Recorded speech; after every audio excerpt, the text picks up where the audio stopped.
The waitress asked a customer to pretend he knew her, not knowing it was the mafia boss. The 5:30 a.m. alarm is a physical assault, but the fog that greets me outside my apartment is worse. It's a Port Greystone specialty, rolling off the Ember County coastline, carrying the smell of low tide and diesel. It's a wet, clinging cold that seeps into my thin jacket before I've even walked the 3 blocks to the Harbor Light Diner. By the time I push through the diner's glass door, the fog has plastered strands of my hair to my cheeks. The bell above jingles, a sound I usually hate. Today, it's a relief, signaling my arrival into the warm, greasy air of the diner. The smell of stale coffee and bacon fat is my life.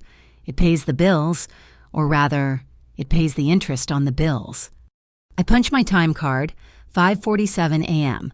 My shift doesn't technically start until 6, but Cora, the manager, likes us in early to prep the stations. I'm Lila Hart, and this is my stage.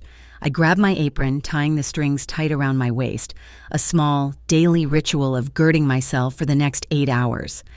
The Harbor Light is quiet at this hour. Just a few longshoremen at the counter, nursing black coffees, an old man Hemlock in his usual booth, reading a paper that's 2 days old. I fill the sugar caddies, wipe down the counters, my motions automatic. My mind is on the envelope sitting on my kitchen table. Pink. Final notice? My father's medical debt, a number so large it feels like fiction. The bell jingles again. My stomach doesn't just drop, it clenches into a cold, hard knot. I don't need to look. I can smell him. A nauseating mix of cheap cologne and the metallic tang of the harbor water he crawls out of. Brant Keller.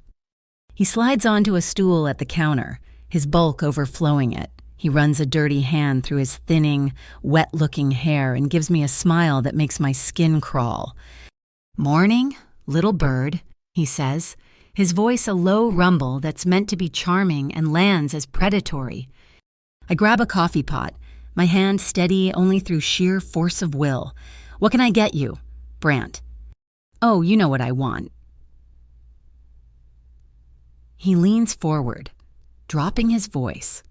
The longshoremen pointedly look away, hunched over their cups. "Payment's late, Lila, 3 days." "I told you." I keep my voice low, desperate not to make a scene. "I get paid Friday. I can give you something then." "Something?"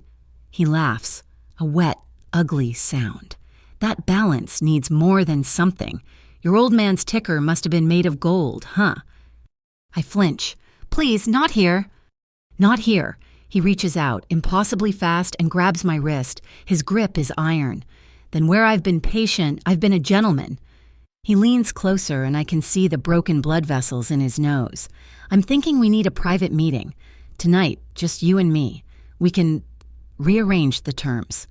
His thumb rubs against the inside of my wrist, a vile, suggestive motion that makes me want to vomit. Panic, cold and sharp, floods my throat. I try to pull my arm back, but he just tightens his grip. "Let go of me, Brant." "Or what?" he sneers. "You gonna call the cops? We both know FCIU doesn't care about your problems, and I talk to the FCIU." He's right. The Federal Commerce Integrity Unit, the agency that supposedly keeps the port clean, is just another gang, and Brant is their favorite rat. My eyes dart around the diner, pleading. The longshoremen are gone. Hemlock is asleep, or pretending to be. Cora is in the back. I am completely, suffocatingly alone. My gaze sweeps past the row of empty red vinyl booths, desperate, searching for an exit, a distraction, anything. And then I see him.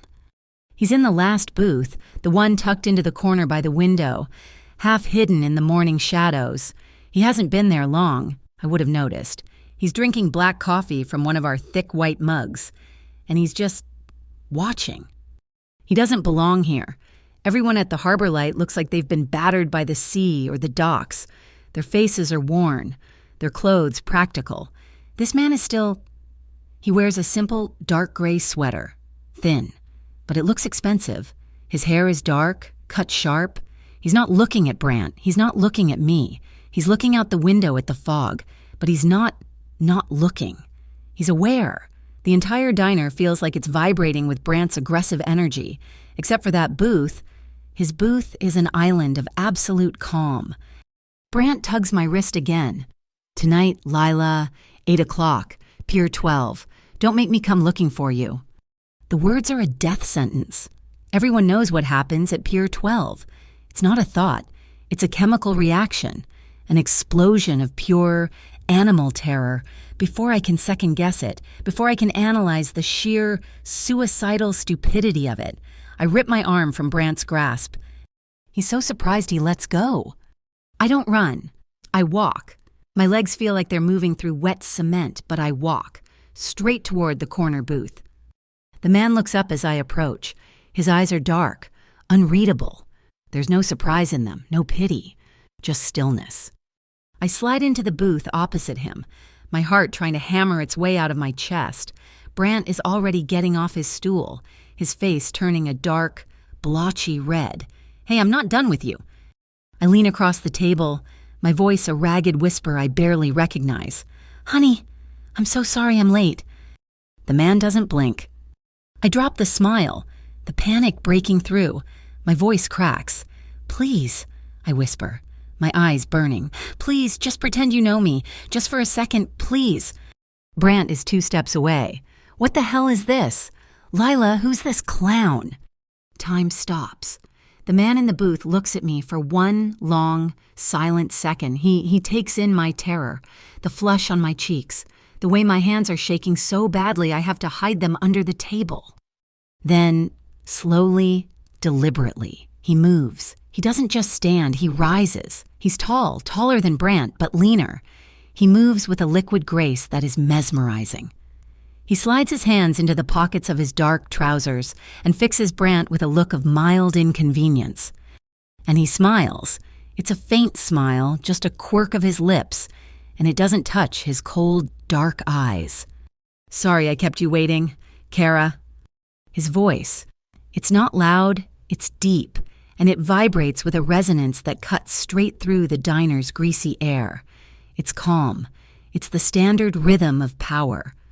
Brant freezes. He physically recoils, like he's walked into a wall. His eyes, which were fixed on me, now dart to the man, and they widen.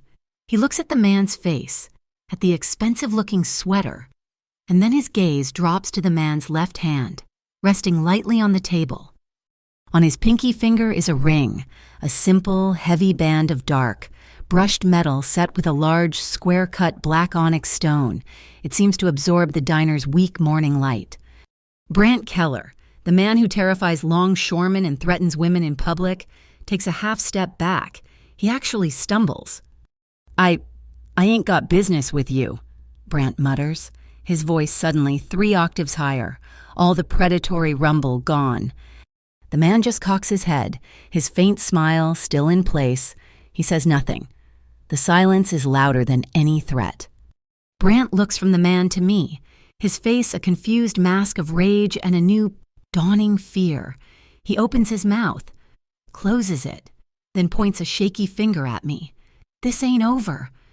He turns and practically flees the diner. The bell jingles violently, and he's gone, swallowed by the fog. The air rushes back into my lungs in a painful gasp. I realize I'm shaking from head to toe. My legs feel weak, and I sink back into the vinyl booth, my head dropping into my hands. "I'm sorry," I whisper into my palms. "I'm so sorry. I didn't know what else to do. He wouldn't let go." The man sits down opposite me again. I hear the rustle of his clothes, the slight scrape of the ceramic mug as he picks it up. "Don't apologize." I look up, swiping at my eyes. He's watching me. His expression unreadable again. The coldness is back. He reaches into the inner pocket of his jacket, which I now see is a beautifully tailored wool coat hanging on the hook next to him. He pulls out a card case, retrieves a single card, and slides it across the table. It's matte black, thick cardstock, heavier than it should be.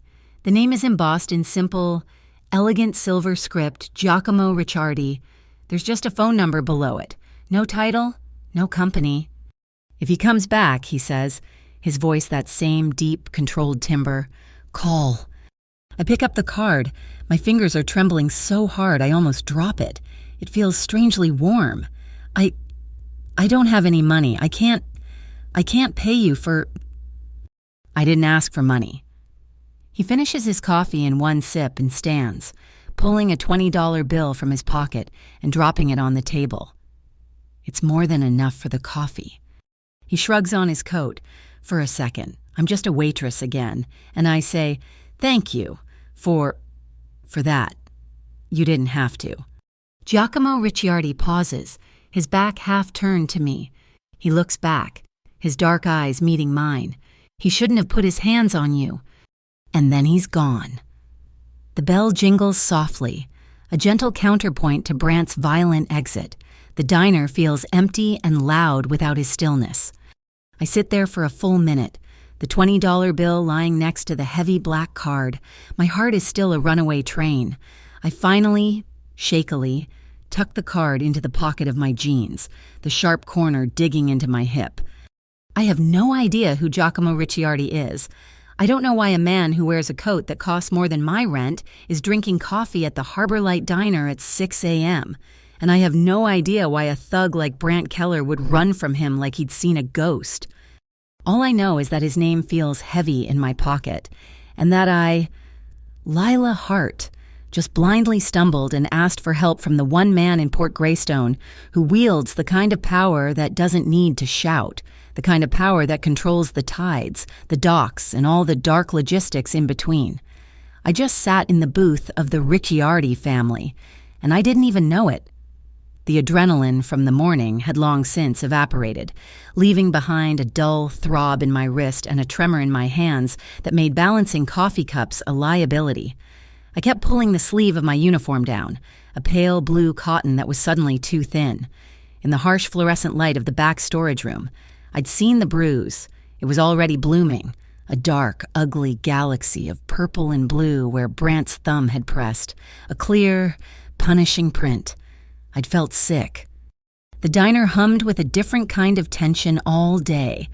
The lunch rush was a blur of mumbled orders and clattering plates. Everyone seemed to be talking in hushed tones.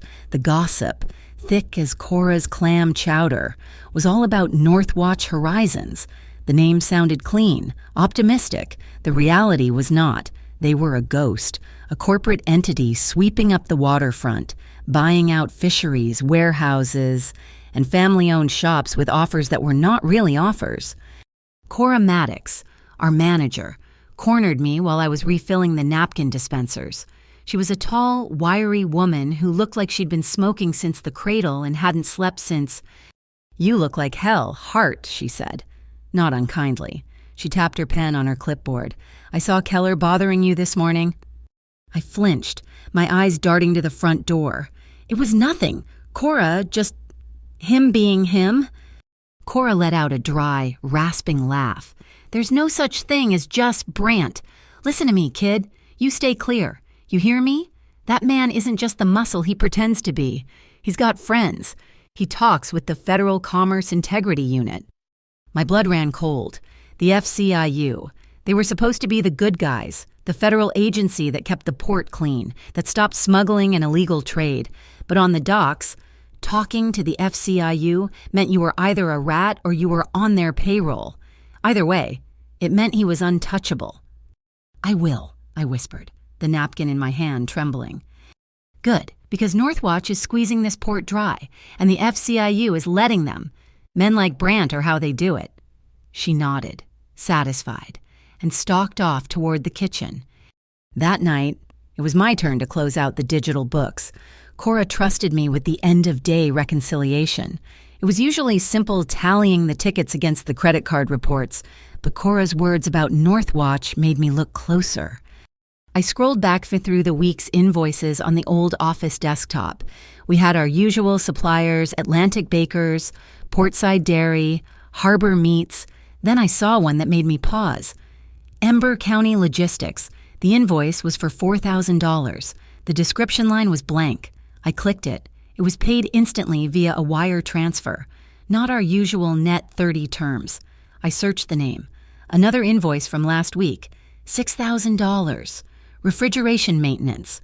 Our refrigeration guy was Sal, and we paid him in cash.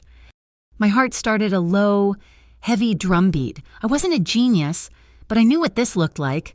Someone was using the diner. They were pushing payments through our accounts, hiding dirty money in our legitimate business, and Cora, for all her sharp-eyed management, seemed to have missed it. Or worse, she was being forced to look the other way. The bell above the diner door jingled, pulling me from the screen. It was late. Almost 9 p.m. I'd already flipped the open sign to closed. It was him, Giacomo Ricciardi. He walked in as if he owned the place, the neon sign casting fleeting red shadows across his face. He wore a dark, perfectly fitted knit shirt and dark trousers.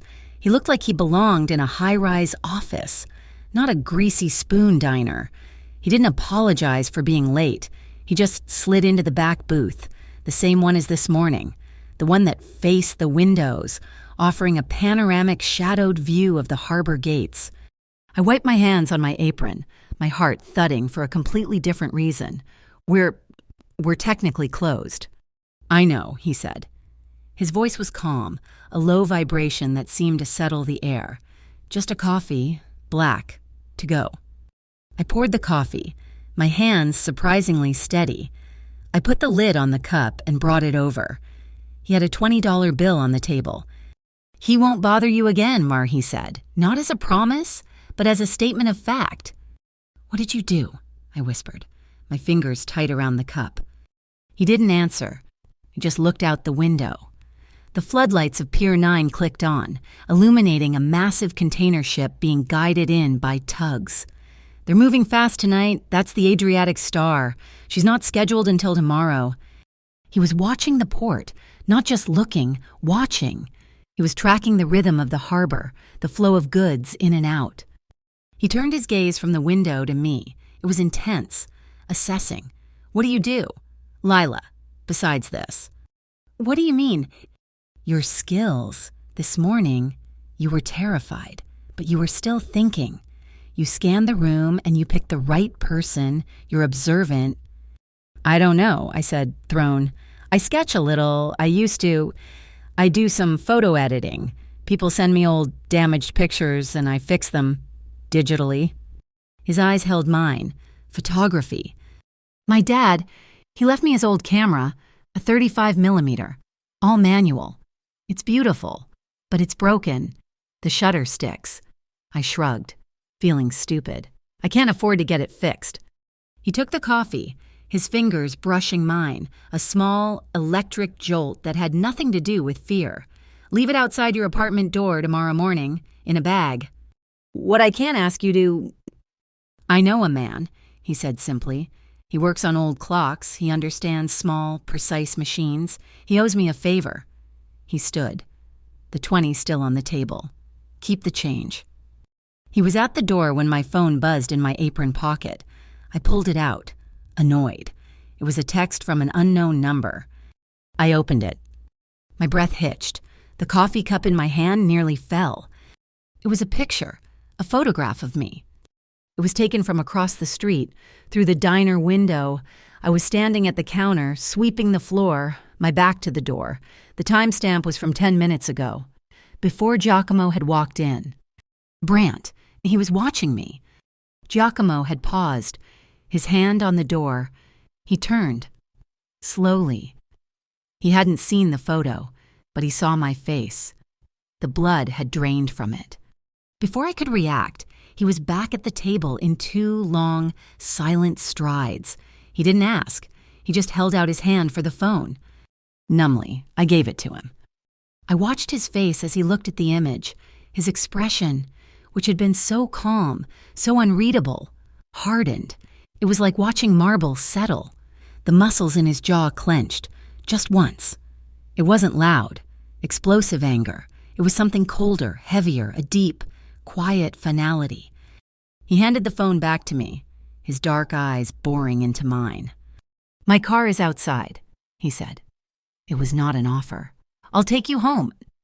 I looked from his cold, hard face to the sleek black sedan parked at the curb, a car so dark and clean it seemed to drink the streetlight, all the fear of the morning. All of Cora's warnings, all the shadows of Port Greystone crashed down on me. "No," I said, my voice shaking but firm.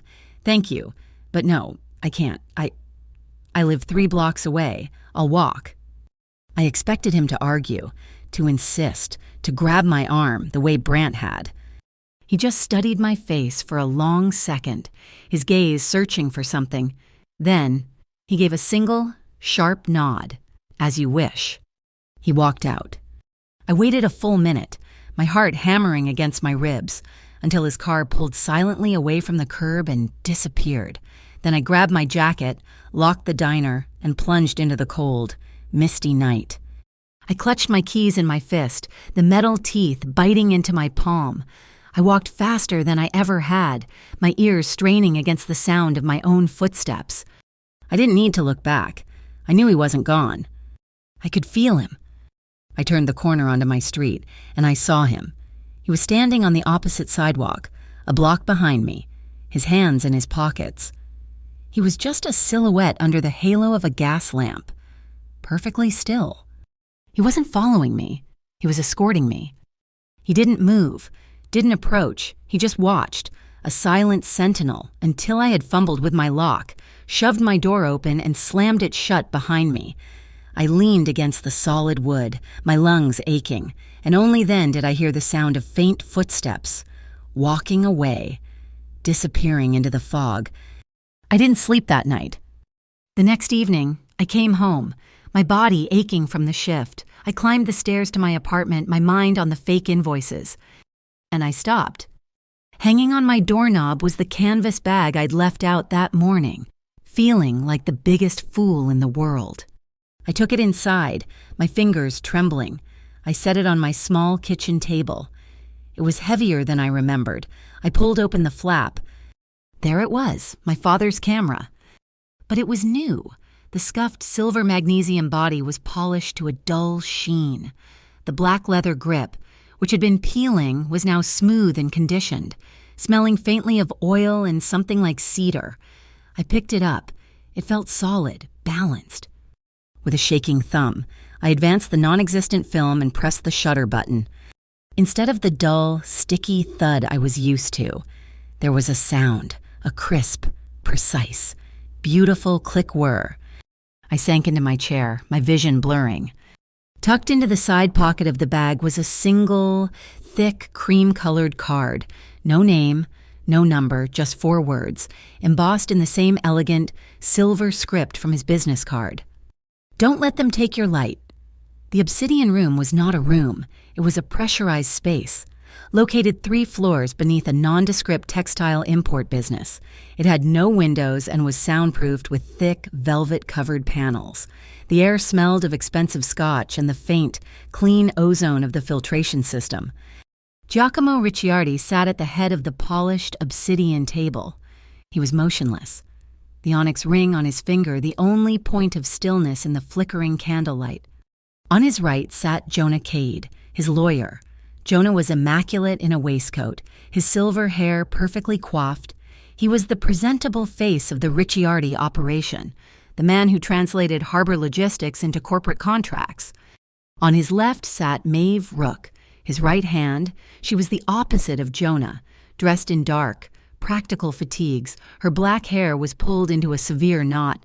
Maeve handled the parts of the business that were not presentable. "Let's begin," Giacomo said, his voice quiet but filling the space. Jonah Cade opened a leather-bound folio. "Brant Keller. He's a pawn, as we suspected.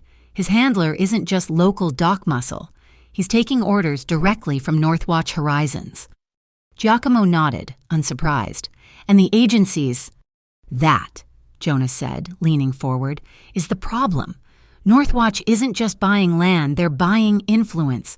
They are in active cooperation with the State Organized Crime Mediation Office." Maeve scoffed, a rare sound. "SOCMO, mediation. They're mediating a turf war by handing the entire waterfront to Northwatch for a high-volume kickback." "They see us as the old guard," Jonah summarized. "They want to legitimize the ports, which means squeezing us out and replacing our control with their own." Giacomo held up a hand. The other 2 went silent. We remind ourselves of the law. Giacomo said, it was a ritual, a statement of identity. The Ricciardi law. We do not traffic in people. We do not involve minors. We do not touch civilians. We regulate the flow of goods to keep the peace and take our percentage. We are not them. We are not butchers or slavers. He paused, his gaze hardening. Northwatch and Sockmo have no such code. Maeve, the diner. Maeve tapped a tablet. A schematic of the Harbor Light Diner appeared on a screen hidden behind a dark mirror. The Harbor Light Diner is being used, Maeve said, her voice clipped and precise. You were right to be suspicious. They are running their primary laundromat through the diner's vendor accounts. Fake invoices, high dollar amounts paid out to shell corporations. It's how they're moving the acquisition funds for Pier 7. Giacomo's jaw tightened. The diner. Her diner. And we had walked in there for coffee, a simple act of surveillance on Brant Keller, and had been pulled into a vortex. They are using that girl's workplace as their personal bank, Giacomo said, his voice dropping an octave, losing its boardroom calm and finding the steel beneath. She's clean, Maeve said immediately. Lila Hart, father, Michael Hart, drowning in medical debt. She has no idea. She's just a waitress. She's a civilian, Jonah added, a note of caution. Giacomo, by your own law. She was a civilian, Giacomo countered, his voice sharp. Brant put his hands on her. Northwatch put their money in her books. They involved her. The law now dictates that we protect her. He turned to Maeve. Invisible protection. Effective immediately. 1 shadow team. 2-man rotation. I don't want her to see them. I don't want her to smell them. She's not to be approached or contacted. If she is spooked, she becomes a liability. Keep your distance. But if Keller or anyone else gets within 10 feet of her, you neutralize the threat. Understood. Understood, Maeve said. This changes the plan for Keller. Jonah mused. We can't just remove him. It would confirm our interest in the diner and, by extension, her... We don't remove him, Giacomo said. We use him. The meeting continued for another hour, the three of them mapping out the complex web of shell companies.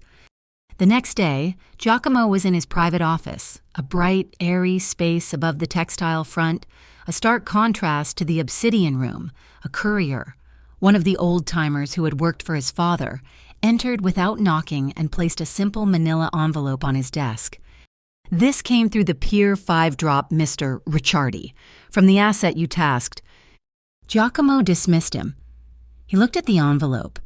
He hadn't tasked an asset. He had told Maeve to watch.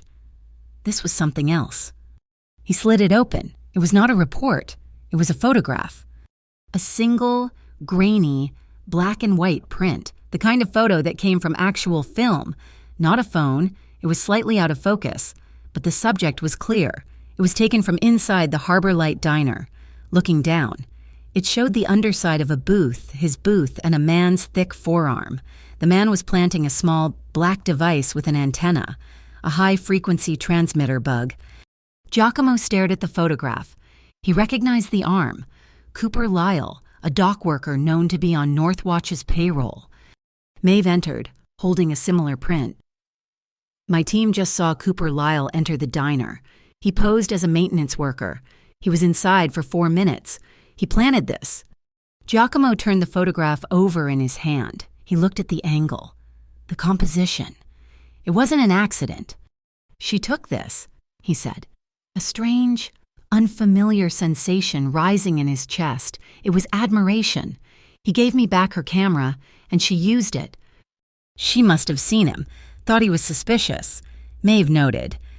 No, Giacomo said, looking closer at the image. She didn't just think he was suspicious. She knew what to look for. The light, the reflection. She has an eye, a professional eye. He placed the photograph on his desk, next to the card he had given her. Giacomo Ricciardi. She didn't call the number, he mused. She called, Maeve corrected him. Spoke to my intake. Didn't give a name. She just said she had a picture of a bug for Mr. Ricciardi. My man told her to use the Pier 5 drop if she was serious. We didn't expect her to follow through.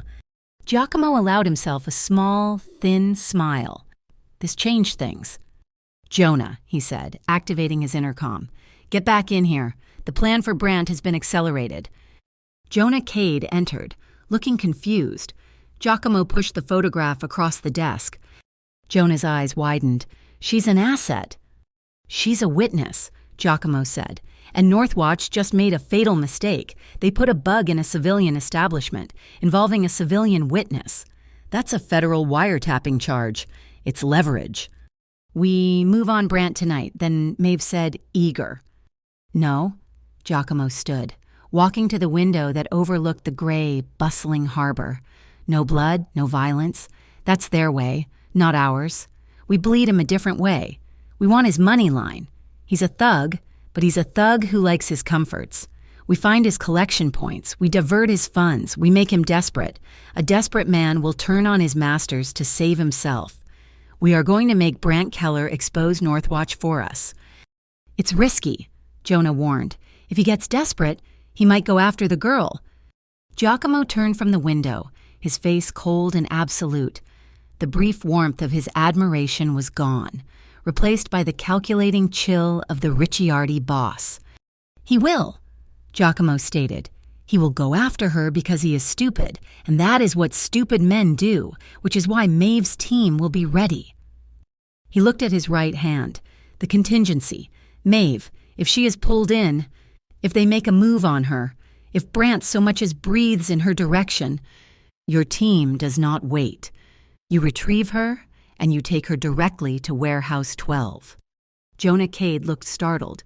"Giacomo, Warehouse 12.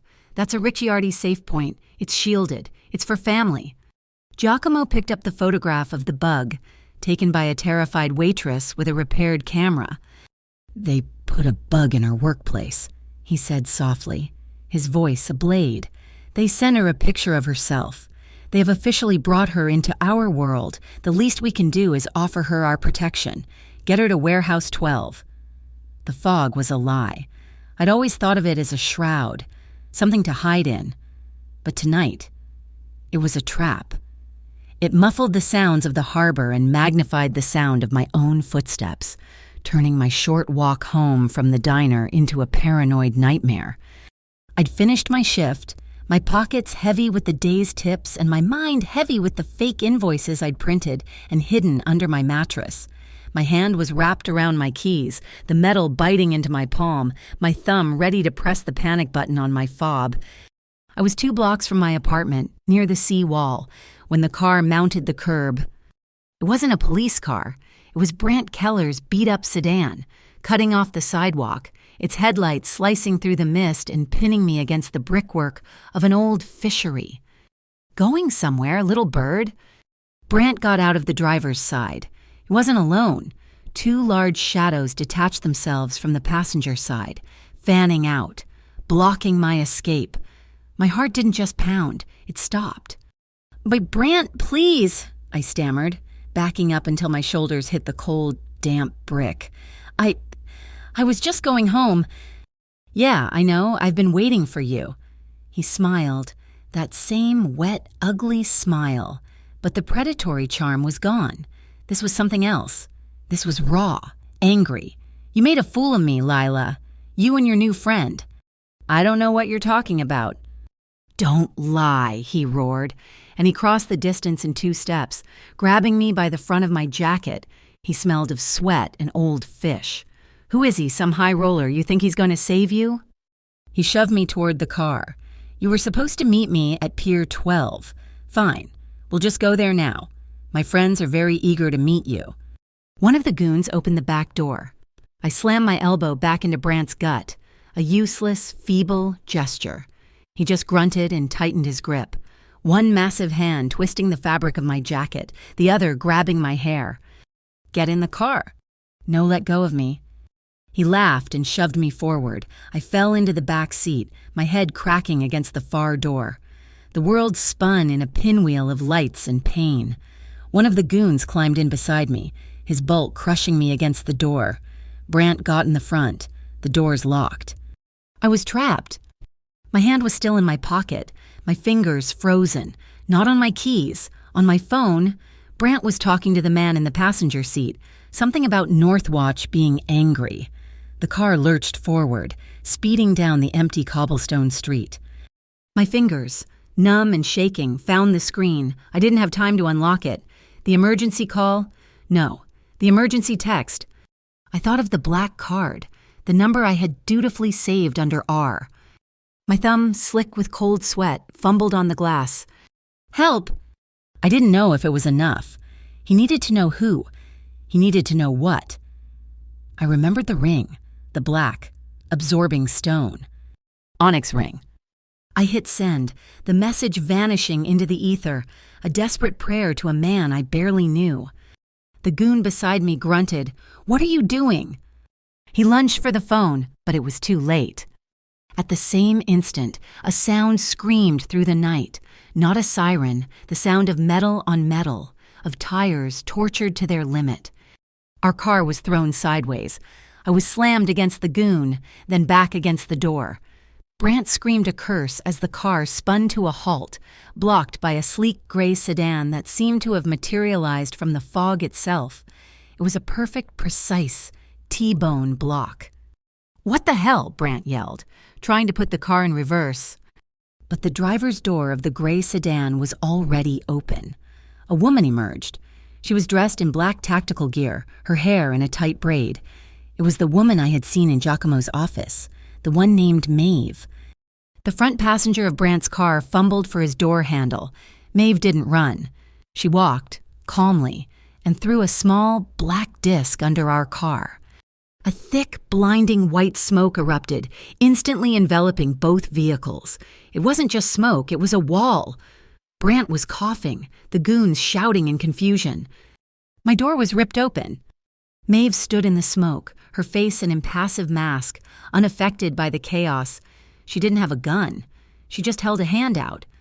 "Lila Hart, come with me, now." Her voice was a blade. It cut through my panic. I didn't question it. I didn't hesitate. I scrambled over the center console, away from the goon who was trying to grab my leg, and tumbled out onto the wet cobblestones. Maeve grabbed my arm, a grip just as strong as Brant's, but different. It wasn't possessive, it was efficient. "Move," she commanded. She half-dragged me into the gray sedan. I fell into the passenger seat. The interior was clean, smelling of leather and something metallic. Maeve was in the driver's seat, the engine already roaring. I looked back. The smoke was so thick I could barely see.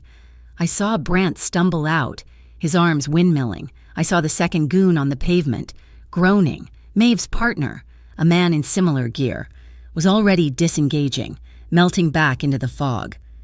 We were moving before Brant's driver had even cleared his lungs. The entire rescue, from the crash to our escape, had taken maybe 12 seconds. We drove through a maze of dockside alleys, the sedan handling the sharp turns with impossible silence. My heart felt like it was trying to escape my chest. "Who? What? How did you—" "The text," Maeve said, her eyes never leaving the road. The Onyx reference was a good tactical addition. It confirmed the sender. We pulled into a dark, unmarked loading bay. A heavy steel door rumbled shut behind us, sealing out the night and the fog. Silence. I followed Maeve out of the car, my legs shaking so badly I could barely stand. "Where am I? What is this place?" "Warehouse 12, and she said, unlocking a heavy steel door. I stepped inside, and my brain stalled. This wasn't a warehouse. It wasn't a den of thugs. It was clean, spotless. The floor was polished concrete. The lighting was warm, indirect. It smelled faintly of coffee and cedar. Against one wall was a fully stocked, immaculate kitchenette. Against the other, a long workbench with what looked like electronics. And on the far wall, mounted like a piece of art, was a large, brushed steel plaque. Engraved on it were a set of rules. The Ricciardi law, aye, we do not traffic in people. 2, we do not involve minors. 3, we do not touch civilians. I stared at the words, my mind struggling to reconcile them with the violence I had just escaped. We do not touch civilians. They broke the law, not us. I spun around. Giacomo Ricciardi stepped from a darkened office, his hands in the pockets of a long, dark wool overcoat. He was immaculate. Not a drop of rain on him, not a hair out of place. He looked at me, and his eyes were heavy, the coldness replaced by a deep, simmering anger that wasn't directed at me. "You're safe," he said. It was a simple, absolute statement. He walked past me to the kitchenette, poured something from a silver thermos into a heavy ceramic mug, and walked back. He pressed the mug into my hands. They were trembling so hard, he had to steady them for a second, and it was hot chocolate, thick, dark, and smelling of real vanilla. The warmth hit my palms, the scent hit my nose, and the dam broke. I collapsed onto a nearby stool and wept. It wasn't a dignified cry. It was a raw, ugly, gasping sob of terror and relief and confusion. I cried for my father, for the debt, for the sheer, suffocating weight of my life. Giacomo didn't touch me. He didn't pat my back or offer useless words. He just stood there, a silent, patient guardian, and let me break. When the sobs finally subsided, I wiped my face on my sleeve, feeling raw and embarrassed. "I'm sorry." "You have nothing to be sorry for." I have them," I whispered, my voice hoarse. "Brant, Northwatch. I have the invoices, the fake ones from the diner, and I have the negative, the film negative of the man planting the bug in the booth. I kept it." Giacomo nodded once, a slow, appreciative gesture. "I knew you would. Maeve will secure them." "What about Brant?" I asked, a fresh wave of fear rising. "He'll just come back. He'll be angrier." "No," Giacomo said. "He's being processed." He gestured to a door.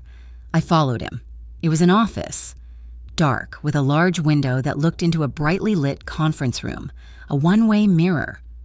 Brant was inside, sitting at the table. He wasn't tied, he wasn't bruised, but he was sweating, his face pale and clammy. Jonah Cade, the silver-haired lawyer, sat opposite him, sliding documents across the polished table. Maeve stood by the door, her arms crossed, watching. "What are you doing to him?" I whispered, half expecting a scene of violence. "We are adjusting his finances," Giacomo said, his voice a low murmur beside me. "He's signing over his collection routes. He's agreeing to transfer his protection business to our oversight.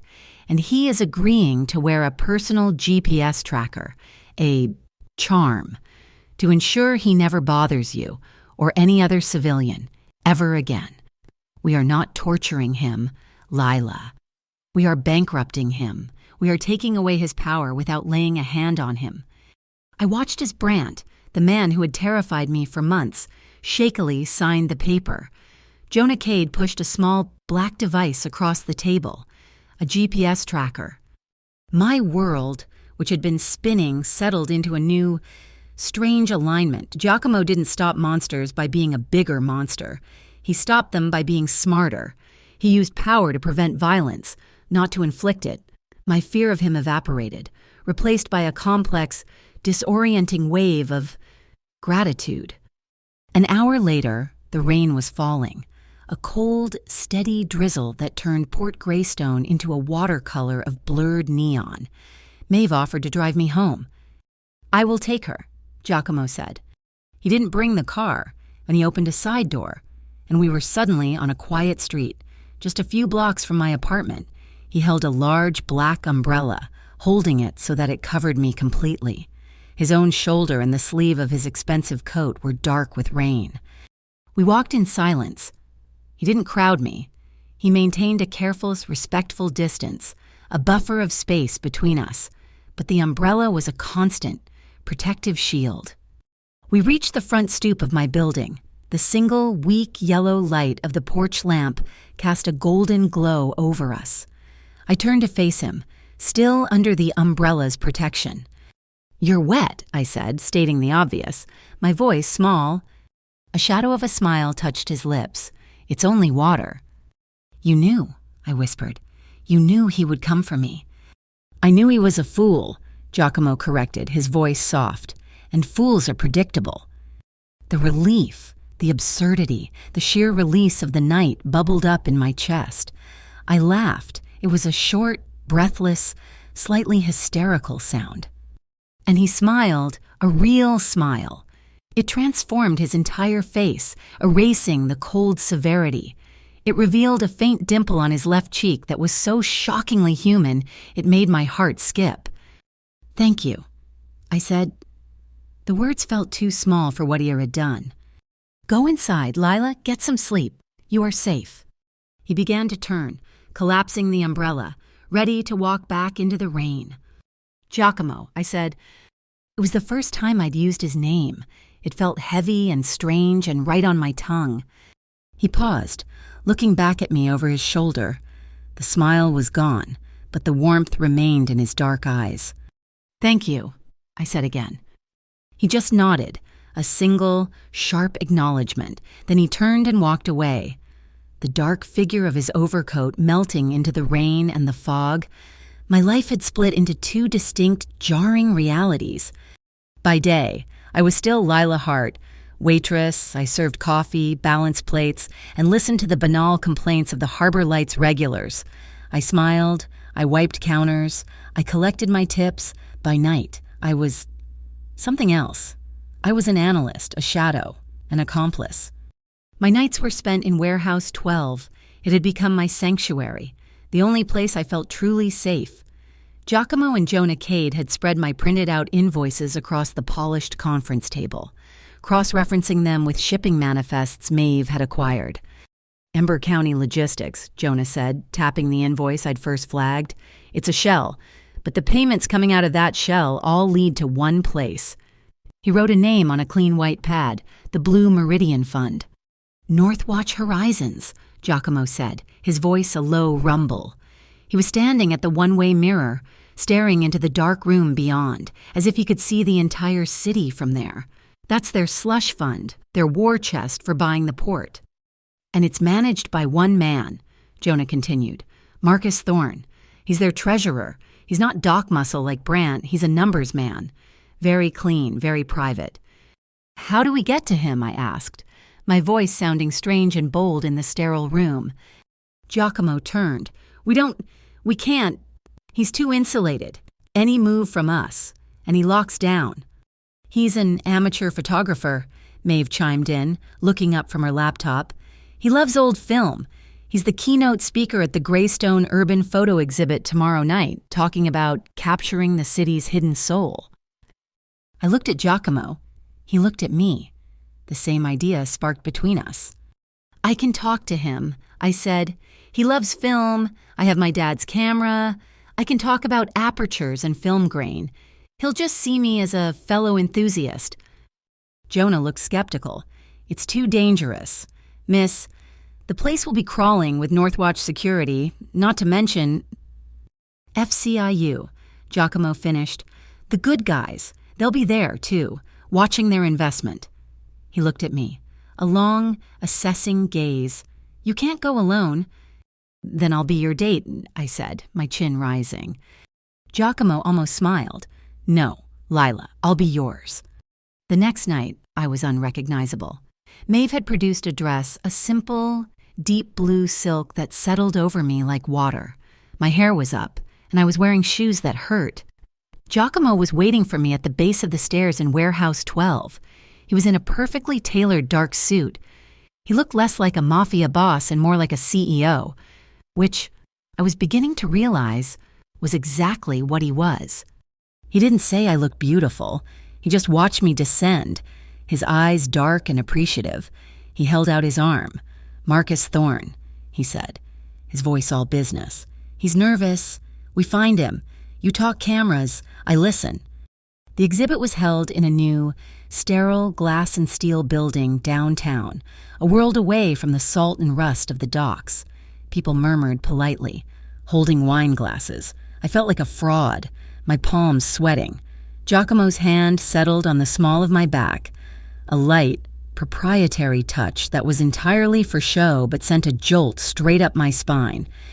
We found Thorne near a large, dramatic print of the old wharf. He was exactly as Jonah described, a small, nervous man in a bow tie, clutching a glass of champagne. And I saw the other two, near the exit, trying to look casual, but their suits were half a size too big and their eyes never stopped moving. They were watching Thorne. "Cops?" I murmured to Giacomo. 10 o'clock. He didn't even look. "I see them. Go." I approached Thorne, my camera bag clutched in my hand. "Excuse me, mister. Thorne, I loved your talk, the way you spoke about 35mm film." Thorne, starved for validation, lit up. We talked for 5 minutes. I spoke about my father's camera, about the satisfying click of a manual shutter. Giacomo stood beside me, a silent, attentive partner. "It's all about capturing the layers," Thorne said, puffing up. "Exactly," I agreed, gesturing to a photo on the wall. Maeve had arranged it. It was one of mine, one I had taken just last week, but it was printed beautifully and framed. It was a street shot, a reflection in a diner window, like this one. I love how you can see the street, but also, in the reflection, a glimpse of the harbor. "See that building?" Thorne leaned in the reflection, barely visible, was a shipping logo, and next to it, stenciled on a steel bulkhead, Lot 14. It's just an old sign," Thorne said, his voice suddenly tight. He looked over his shoulder at the cops, who were studiously ignoring us. He wiped a bead of sweat from his upper lip. "Of course," I said, smiling brightly. "Just an old sign." "If you'll excuse me," Thorne muttered, and he practically ran toward the bar. "Lot 14, Giacomo said quietly, his hand on my back, guiding me away. "You got him. Let's go." We were in the elevator, heading for the lobby, when it happened. The lights buzzed, flickered, and died, plunging us into absolute, suffocating darkness. The car gave a sickening lurch, dropping a foot before catching, leaving us suspended between floors. A woman in the corner gasped. My breath seized in my throat. I wasn't in an elevator. I was in Brant's car. The smell of fish, the fog. "It's just the power grid," Giacomo's voice, calm and low, right beside me in the dark. "It will reset in a moment." I was shaking, a fine, violent tremor. I felt him move, a rustle of expensive wool. Then, something warm and heavy settled over my shoulders. His suit jacket. It enveloped me, a cocoon of warmth and safety, and a scent. It wasn't the cheap cologne of Brant or the greasy spoon smell of the diner. It was clean, sharp and expensive, faint mint, like the air after a rainstorm, and the rich, complex smell of good tobacco. It was the scent of him. It was human, and it was dangerously comforting. As he adjusted the jacket, his knuckles, radiating warmth, brushed the bare skin of my neck, just below my ear. It wasn't a caress. It was an accident, but it felt like a brand. My skin ignited. Heat flooded my face, my ears, my heart, which had been hammering in terror, gave a painful, awkward lurch and seemed to forget its rhythm.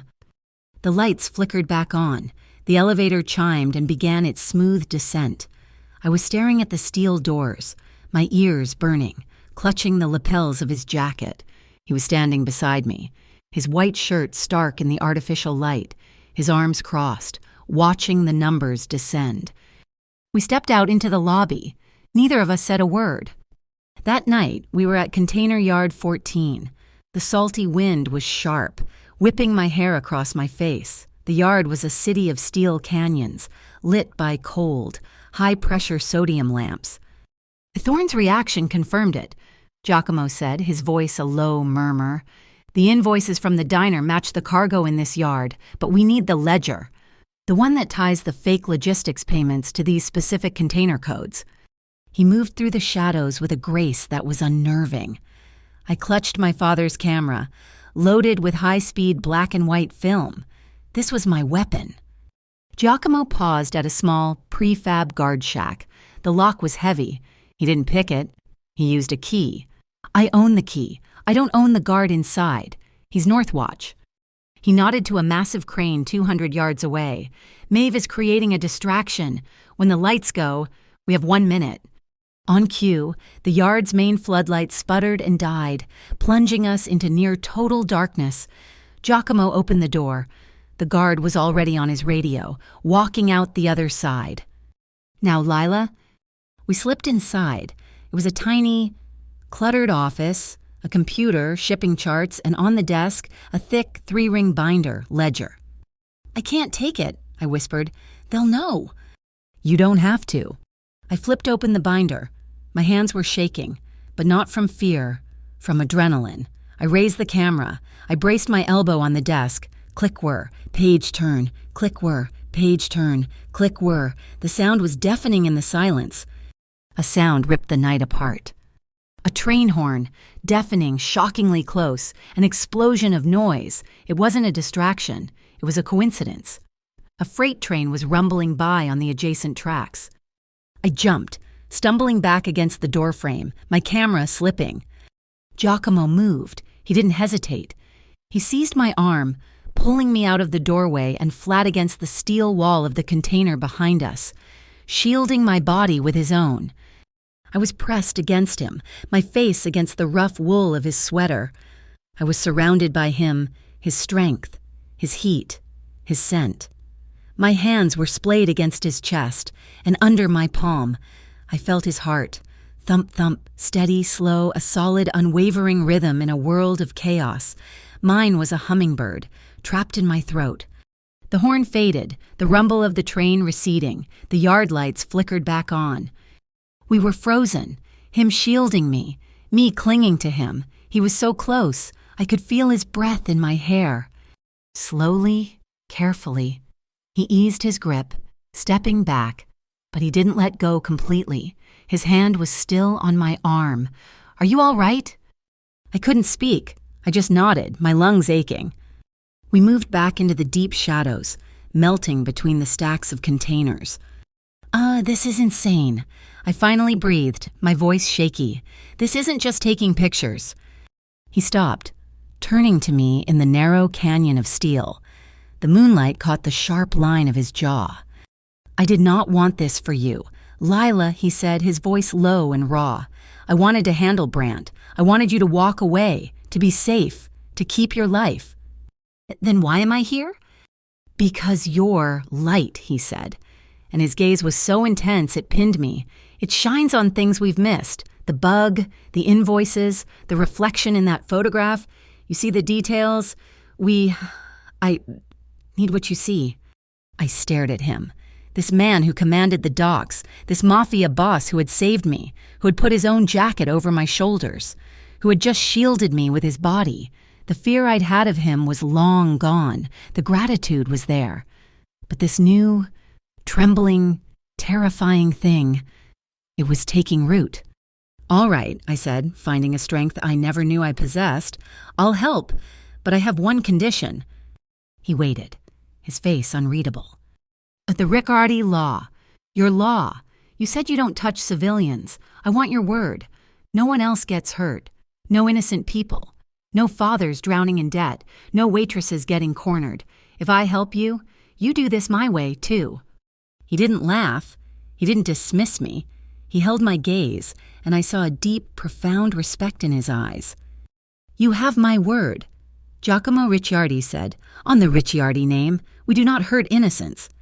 We stood there, the salty wind whistling through the containers, the unspoken emotions a heavy, electric current between us. We were in this together, and we were both terrified, not just of Northwatch, but of what this was becoming. The gears of Giacomo's world were grinding, and the machine was starting to smoke. We were back in Warehouse 12, but the air of sanctuary was gone. It was a command center, and we were losing. Maeve, looking like she hadn't slept in 2 days, was pacing in front of the monitors. "Brandt is singing," she said, not looking at Giacomo. She was speaking to the room. "We squeezed his money lines. Just as you planned, he's terrified. He thinks Northwatch is going to cut him loose, so he's trying to sell us something." "And what is his song?" Giacomo asked. He was standing by the workbench, wiping down the steel, a methodical, repetitive motion. "It's the unholy trinity. He confirms Northwatch Horizons is the money. He confirms the Ember Bay Port Authority is the political muscle, rezoning the waterfront, Sabrema, and he confirms the FCIU is the legal muscle, running interference and suppressing any official investigations. Giacomo didn't stop wiping. This is what we assumed. He's telling us what we already know. No, Maeve said, turning to face him. Her face was pale. That's not the problem, Giacomo. The problem is Jonah. The rag in Giacomo's hand stopped moving. Jonah Cade, Maeve said, her voice flat, devoid of emotion. I was tracing the new money line Brant was using, the one that replaced the funds we choked. It was too clean, too fast. It was an internal transfer. Jonah set it up. Explain, Giacomo said. His voice was dangerously quiet. He's been playing us for 6 months. He signed an intermediary agreement with Northwatch Horizons, using a shell corporation we didn't know he had. He's not just a rat. Giacomo, he's a partner. He built them a cage for us, a clean legal structure for them to take over the port, absorbing our logistics network, while he guarantees the Ricciardi problem is neutralized. He was letting us chase Brant to keep us busy. Giacomo placed the rag on the counter. He turned, and his face was carved from ice. The betrayal was absolute. Jonah wasn't just a lawyer, he was family. He was the man who had worked for Giacomo's father. He used our own laws against us, Giacomo said, his voice barely a whisper. He's isolating us. It's worse, Maeve said, and I watched her hand tremble. Just once. He's not just isolating you, he's cutting off your assets, starting with the diner. The next morning, I was at the harbor light, my hands shaking so badly I dropped a coffee cup. Cora sent me to the back to roll silverware. I was trying to breathe, trying to separate the implications of Jonah's betrayal from the grease and steam of the diner. When they walked in, 2 men in dark, ill-fitting suits. They weren't here for pie. Lila Hart, the taller one asked, flashing a badge. State Organized Crime Mediation Office. SOCMO. My stomach turned to water. You're hereby served with a summons. You are required to appear for questioning regarding an active investigation into financial crimes. He dropped the papers onto a stack of clean napkins. It was legal. It was official. It was a lie. I ran out of the diner at 4 p.m., the summons folded in my pocket, burning a hole through the fabric. I stopped at a newsstand to buy a Greystone beacon. My hands were shaking. I didn't need to open it. It was right on the front page of the local section. Waitress implicated in waterfront money laundering scheme. There was my picture, a grainy, awful photo from my employee file. The story was a masterpiece of distortion, painting me as a key operative, a cunning inside woman who used her position at the sleepy diner to funnel millions for an unnamed criminal organization. They were framing me. They were using me to paint Giacomo's operation as a common criminal enterprise. I ran all the way to Warehouse 12, bursting in, the newspaper clutched in my fist. Giacomo and Maeve were there. They looked at the paper, then at my terrified, tear-streaked face. It's Jonah, I choked out. He's doing this. He's making me the criminal. He's cutting off loose ends, Giacomo said, his voice a low, cold fury. And you, Lila, are the loose end he's using to hang me. He looked at Maeve.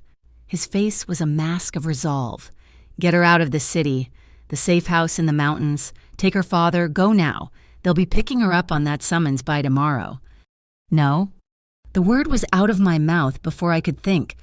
It was small, but it echoed in the vast, silent warehouse. Giacomo turned to me, his dark eyes unreadable. This is not a negotiation. Lila, you are in danger. They will arrest you. They will use you. I don't care, I said, my voice gaining strength. I threw the newspaper on the table. I am not running. I am not going to be Waitress implicated. I have the negatives of the bug. I have the real invoices. I have the ledger photos from the container yard. I am not hiding while that traitor ruins my life and yours. Giacomo studied me for a long, silent moment. The man who commanded the docks, who had been betrayed by his own counsel, was being defied by a waitress. He nodded slowly, a flicker of that rare, dangerous smile. All right, then we fight, publicly. The community hearing on the port expansion, Maeve said, instantly shifting gears. It's tomorrow. It's our only shot. Jonah and Northwatch will be there to push the vote through. We can't use our channels. We have to go public. With what? I asked. Our data package, Maeve said, tapping her laptop. Your invoices, Lila, your ledger photos, the negative of Cooper Lyle planting the bug. We'll project it on the main screen, but photos aren't enough. The council will dismiss it as unverified data. We need a human face, a victim, someone Northwatch strong-armed. My mind raced. The gossip, the rumors at the diner, the Millers, I said. Mark and Eileen Miller, they had the woodworking shop by Pier 4. Northwatch bought them out. Cora said they were forced, that they were heartbroken. They might have kept the paperwork. An hour later, Maeve and I were in a small, cramped living room that smelled of sawdust and lemon polish. Mark and Eileen Miller were in their late 60s, their faces etched with fear. We can't, Mark said, his hands trembling. They told us if we talked. Indian. They lied, I said, my voice gentle. They're lying about me, too. In the paper. I pushed the Greystone beacon across their coffee table. They are going to take this whole city unless someone speaks up. Please, we have other evidence. Eileen Miller looked at her husband. Then she stood, walked to an old roll-top desk, and pulled out a thick folder. I kept it, she whispered, her voice shaking with quiet rage. I keep everything. She handed me the contract. It was all there. A coercive purchase agreement, threatening eminent domain, signed under duress. And at the bottom, a crisp, embossed seal, Northwatch Horizons. The next day, the community hearing at City Hall was a circus. The room was packed with suits, union workers, and angry residents. I sat in the front row with Eileen and Mark Miller. My heart was a cold stone in my stomach. I scanned the crowd, my eyes searching, pleading. And I found him. He was standing at the back, by the oak doors, his arms crossed over his chest. He wore his dark overcoat, unbuttoned. He wasn't with a lawyer. He wasn't with Maeve. He was alone. He wasn't there to interfere. He was just there. He met my gaze from across the room, and his expression was resolute. I am here. Eileen Miller was called to the podium. Her voice shook, but she told her story. She held up the contract. The room erupted in murmurs. Our new lawyer, a public interest bulldog Maeve had found overnight, presented our case. He put the invoices on the screen. He put my ledger photos up. He put up the photo of the bug. This is a pattern of criminal conspiracy, he boomed. This isn't development. This is a hostile takeover. It was working. I could feel the tide turning. The council members looked shaken. A point of order. Madam Chairwoman. The voice was smooth, cultured, and familiar. My blood turned to ice. Jonah Cade walked to the front, smiling slickly at the council. He wasn't with us. He was sitting at the table with the Northwatch legal team. I am lead counsel for Northwatch Horizons, he said, his voice dripping with false regret, and I must, unfortunately, move to have this entire presentation struck from the record. Our lawyer jumped up. On what grounds this is public testimony? On the grounds, Jonah said, his smile tightening, that this is a community hearing, not a criminal trial. This body has no authority to review materials photographs, private ledgers that are part of an active and ongoing SOCMO investigation. He gestured, almost sadly, toward me. An investigation in which Miss Hart herself, the provider of this evidence, is a person of interest. Her materials are inadmissible. This entire proceeding is an attempt to taint the state's case. The chairwoman, a woman clearly on Northwatch's payroll, banged her gavel. Mr. Cade is correct. The evidence is inadmissible. Struck from the record. Mrs. Miller's story, while compelling, is anecdotal. We will move to the vote on the expansion. It was over. He had used the very case he'd built against me to destroy our only defense. The blood drained from my face. I couldn't breathe. I stumbled out of my chair and into the marble hallway, my legs giving out. I leaned against the wall. the world spinning. We had lost. He had won. Lila. A hand on my elbow, firm, steadying me. Giacomo. He was there, his face a mask of cold resolve, his eyes burning with an intensity that scared me. "This wasn't the end," he said, his voice low and urgent, "for my ears only. This was a move. He showed his hand. He confirmed he is their weapon. Now we make ours." "How?" I whispered, my voice breaking. "He won. He took everything." "Not everything," Giacomo said. "We have another way." Before I could ask what he meant, my phone vibrated in my pocket, a frantic, buzzing sound. I looked at the screen. My neighbor, Mrs. Petrov. I answered, my hand shaking. "Mrs. Petrov? Lila, oh, honey, you need to come home. Right now. It's your dad. He fell. He was asking for you. An ambulance is on its way." The hallway, the hearing, Jonah, North Watch. It all dissolved into a roar of white noise, the one thing I'd been fighting for, the one person I had left. "Dad," the word was a strangled sob. Giacomo's grip on my elbow tightened. He saw my face shatter. "What is it?" "My father," I whispered, the words incomprehensible. "He had a stroke. Oh God, my dad." He didn't hesitate. Well, he didn't call Maeve. He didn't delegate. His hand moved from my elbow to my back, a solid, unyielding pressure. "Come. My car is here." He didn't ask. He moved. He guided me, half carrying me, through the panicked crowd at the steps of City Hall. His black sedan was at the curb. We raced to my apartment, the city blurring past. He was the one who ran up the stairs with me.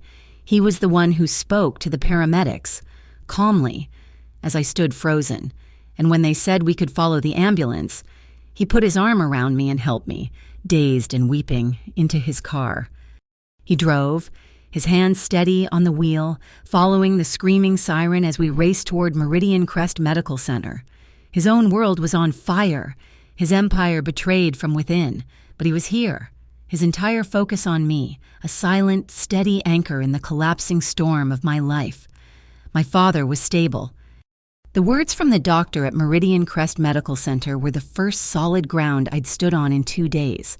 "A mild stroke," he'd said. "Transient ischemic attack. He's lucky. We'll keep him for observation, run some tests, but he's going to be fine." I had sat by his bedside for hours, holding his hand, the rhythmic beep of the heart monitor, the only sound. Giacomo had handled everything. He'd spoken to the admissions desk, and suddenly the financial concerns part of the check-in vanished.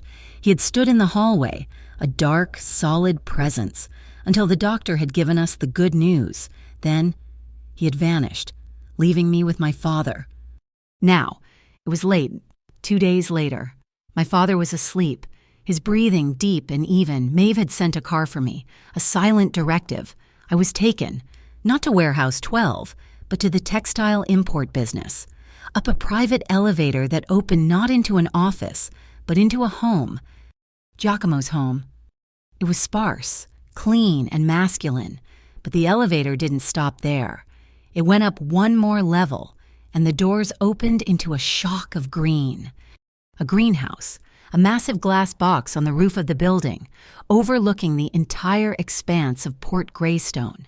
The rain was a gentle, steady drumming on the glass ceiling, 1,000 soft fingertips.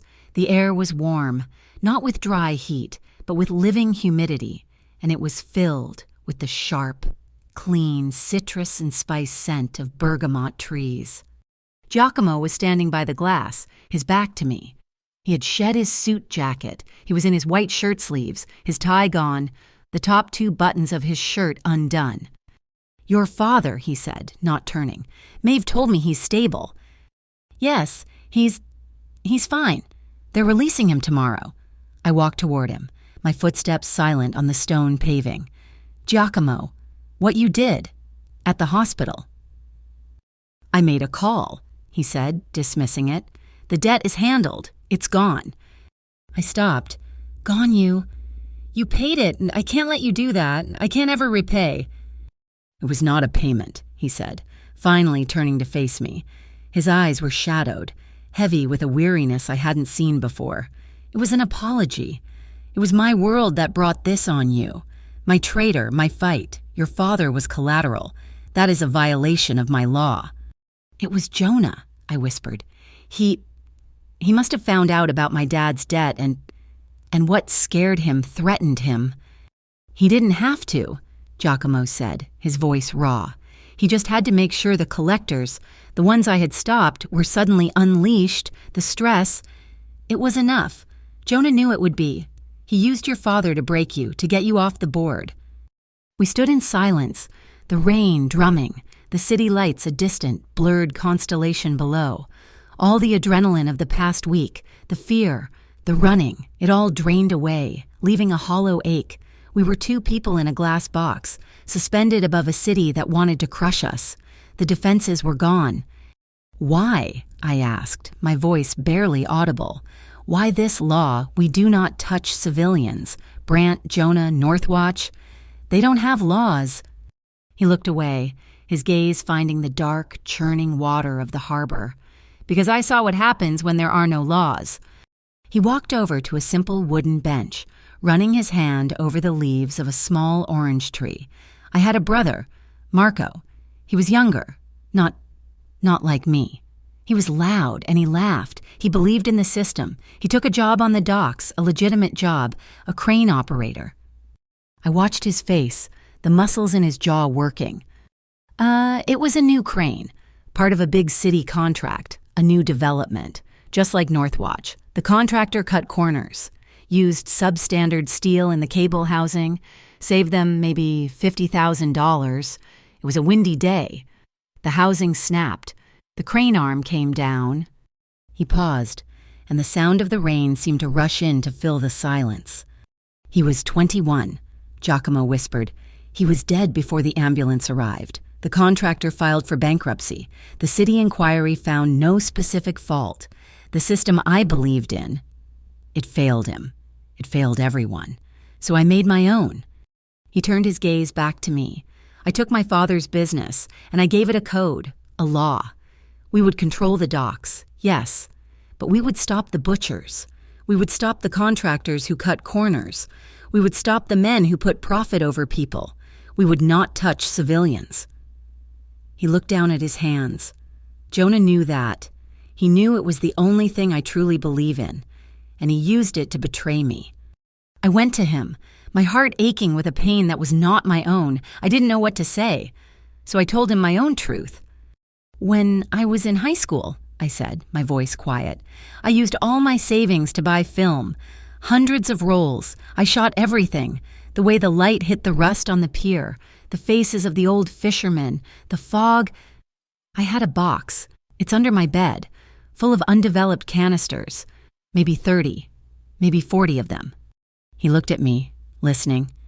My dream, I continued, feeling a blush rise, was to have my own exhibition, light off the waterline. I was going to call it. I was going to show people the real Port Greystone. But then Dad got sick, and the debt started, and the canisters just sat there, and the dream, it just got k-k-k-k-k. My voice cracked. Kicked down the road until I just forgot about it, forgot what it felt like to want something. I looked up at him until I got my camera back, until you said, "Don't let them take your light." You saw that in me, even in the diner, even when I was terrified. The air in the greenhouse grew thick, warm, the rain and the bergamot and the city lights. It all seemed to fade away until there was only the space between us. It wasn't feet, it was a single breath. His eyes, dark and heavy with his own ghosts, were locked on mine. They were full of a raw, unguarded vulnerability. He saw me, the waitress, the witness, the woman, all of me. He didn't move. He just looked at me, and I saw the war inside him, the boss, and the man. "Lila," he whispered, his voice rough, and he raised his hand, stopping an inch from my face. It was a question, not a demand, not a taking. He was asking permission. I leaned my cheek into his palm, a small, trembling movement. I nodded, my eyes closing. His hand was warm, his palm slightly rough against my skin. His thumb brushed my cheekbone, a touch so gentle it was agonizing. The kiss was not a collision, it was a discovery. It was slow, it was deep. He tasted of the mint I had smelled on his jacket and something warmer, like scotch. His other hand came up, not to my body, but to my jaw, cupping my face as if I were something fragile. My own hands, uncertain, found his shirt, my fingers clenching the crisp cotton. My heart wasn't hammering, it was overflowing. A slow, deep, painful expansion in my chest. I felt his breath, warm and steady, mingle with mine. His lips were soft, but his control was absolute. He pulled back, just enough to look at me, his eyes dark and dilated. "You're safe here," he whispered, his voice thick. He rested his forehead against mine. I closed my eyes, breathing him in. This was the language of his love, not passion but protection, not force but restraint.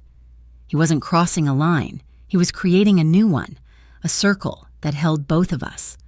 He was a fortress, and for the first time in my life, I felt like I wasn't on the outside. I opened my eyes, my hand finding his. My fingers traced the heavy, cold metal of the onyx ring on his finger, the symbol that had, impossibly, become my signal for help. "I'm not running, Giacomo," I whispered, my voice fierce. "I told you, I'm standing with you, Jonah, Northwatch. We're going to stop them." He didn't speak. He just watched me, a storm of emotions crossing his face. And then he smiled. It was that rare, almost painful smile that I'd seen only once before, the one that broke through his mask. It revealed the faint dimple in his cheek, a single, human flaw in his perfect control. The city lights glittered below us, a diamond spray against the black velvet of the harbor. I still had my father's camera slung over my shoulder. I had forgotten to take it off. Without thinking, driven by an impulse I didn't understand, I lifted it. He watched me, curious. I didn't raise it to my eye. I placed the flat, cold back of the camera against his chest, right over his heart. I closed my eyes, my ear pressed to the viewfinder, and just listened. Through the mechanism of the camera, I could hear it. A sound stronger and steadier than any ship's engine, than any metronome. The slow, powerful, living rhythm of his heart. Thump, thump, thump. It was a promise, a silent, binding contract. He placed his hand over mine, his fingers covering my camera, pressing it gently against him. "The Northwatch Port Auction," he said, his voice a low rumble, vibrating through the camera into my ear. "It's in 3 days. Jonah fast-tracked it after the hearing. It's their coronation. They think they've already won." I pulled back, looking him in the eyes, my hand still held against his chest by his. "Then that's where we stop them," I said. "Not in a hearing, not in the shadows. We'll do it in front of everyone. We'll take their light." Vesper Hall was a cathedral of new money. It was all glass and white marble, designed to make the corruptions of Port Greystone look clean and sterile. The air was thick with expensive perfume and the low, self-satisfied murmur of the city's elite. I'd never seen so many $100,000 watches in one place. I moved through the crowd, my heavy camera a shield. The official Vesper Hall event staff polo shirt was stiff and smelled of industrial laundry. It was my armor. The lie was my protection. I smiled, I nodded. I took pictures of smiling council members and their wives, their faces flushed with champagne. The selected press, the ones on Northwatch's payroll, were seated at tables right up front, their pens poised to write the story of a civic triumph. My real focus was 20 feet up. Before the event, I had shimmied up a maintenance ladder into the lighting trusses. I'd spent 45 minutes securing a tiny, reflective lens no bigger than a quarter, aimed perfectly at the podium where the final contracts would be signed. Its video feed was wired. Not wireless, Maeve had insisted, snaked through the ceiling and plugged into the main projection system. My second job was to capture the handshake. The moment Jonah Cade and the Northwatch CEO physically sealed their corrupt bargain. Across the room, in a small, dark technical booth, Maeve was dressed as a Vesper Hall technician. She was our ghost in the machine. She had integrated our evidence, my photos, the audio of Jonah's call into the main presentation feed, the moving head spotlights, the ones that were currently sweeping gentle, sophisticated patterns across the stage were her cannon. When she gave the signal, they would pivot, focusing all their light and data onto the massive LED screen behind the podium. The murmuring stopped, the lights dimmed, except for the stage. The CEO of Northwatch Horizons stepped to the microphone, his smile radiating false sincerity. "Tonight," he boomed, "we're not just bidding on a pier, we are bidding on the future of Port Greystone." He was followed by the chairwoman of the Port Authority, who spoke of progress and streamlining. Then, Jonah Cade stepped up, his silver hair shining. He was the picture of legal integrity. "As counsel for Northwatch," he began, "I am here to assure you that every aspect of this transition will be transparent, legal, and beneficial for all." He was standing right next to the Northwatch CEO. They were preening, accepting the applause. This was their victory lap. A side door opened. The light from the hallway silhouetted a figure, and a ripple of a different kind of energy passed through the room. Giacomo. He wasn't in his overcoat. He was in the same dark, perfectly tailored suit he'd worn to the photo exhibit. He looked like he belonged. He wasn't announced. He wasn't invited, but he walked in as if he owned the hall. He took a program from a startled usher and took a seat in the third row, alone, as an interested party. I saw Jonah's smile flicker. His eyes darted to Giacomo, and a muscle in his cheek jumped. Giacomo, by simply existing, had just forced Jonah to publicly acknowledge his presence. He was no longer a shadow to be mediated. He was a competitor in the room. Giacomo looked at the stage, then his eyes scanned the room, found me, and he gave a single, almost imperceptible nod. Now. It was time. I slipped out of the ballroom and into the service corridor, heading for the tech booth where Maeve was. The CEO was winding up his final speech. And now, if our counsel, Mr. Cade, will join me, we will sign the preliminary commitment and open the auction. I looked at my phone. The feed from my hidden ceiling camera was live. It was perfect. I could see the document on the podium. I hit the record button. I reached Maeve's booth. She was at the console, her face illuminated by the glow of a dozen screens. He's on stage," I whispered. "I see him," she said. "The signal is primed, the audio is patched, on my mark." We watched. Jonah and the CEO picked up their pens, their backs to the giant LED screen that was still showing the Northwatch logo. They signed, they turned, holding the document, and shook hands. "Now, Maeve," I said. Maeve hit the sequence. Nothing happened. The Northwatch logo stayed on the screen. Maeve's face went white. She hit the key again. The lights on her console flickered. "The feed is dead," she hissed, her fingers flying. Jonah's tech. They put up a firewall. It's blocking the input signal." "How long?" I asked, my heart hammering. "I can't bypass it from here. It's a hardware interrupt. They must have cut the cable." "The backup," I said, my mind racing. "The one we ran through the truss. It's on a different channel." "It's not patched in," Maeve said, her voice strained. "It terminates at the central junction box, in the catwalk, over the stage." We looked at each other. There was no time. The CEO was already walking back to the podium, about to start the bidding. "I'll do it," I said. "Lila, no, it's the only way." I ran. I bolted from the booth back into the service hall and slammed through the door marked Access. I was climbing a narrow, vertical steel ladder, my event polo catching on the rungs.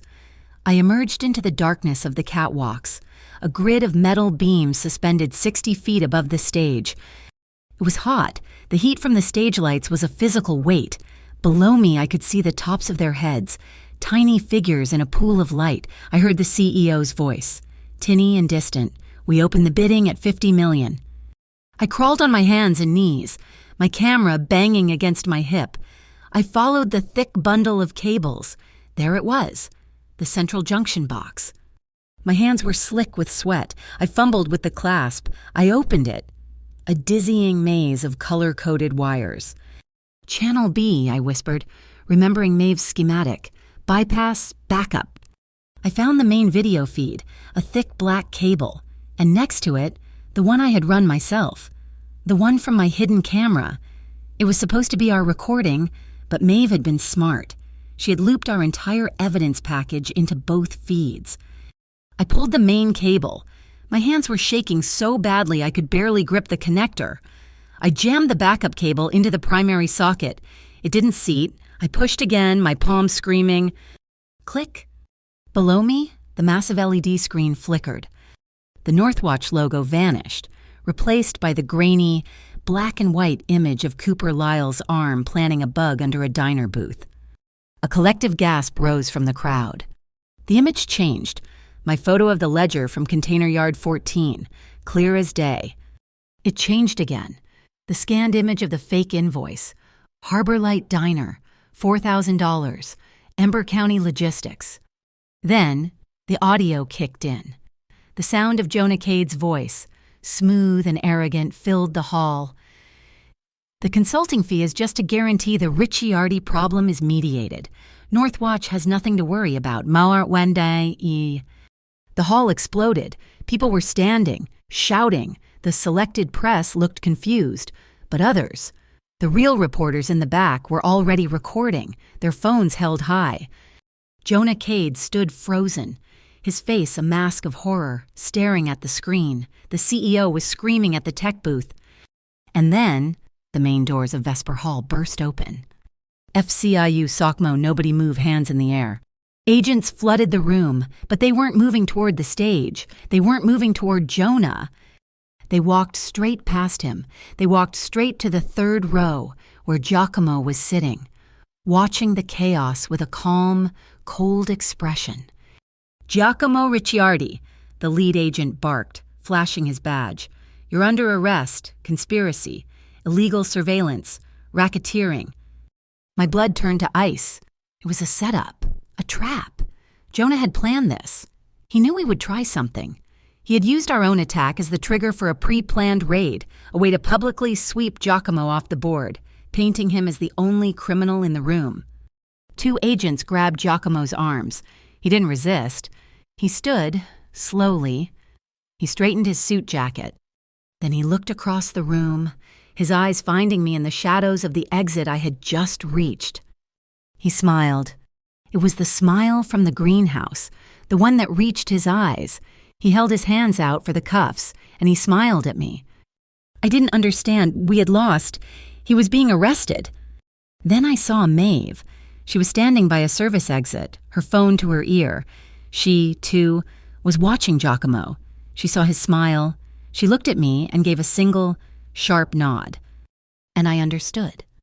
This wasn't the end. This was the sacrifice. As the FCIU agents paraded Giacomo through the stunned Yuwa shouting crowd, Maeve hit send.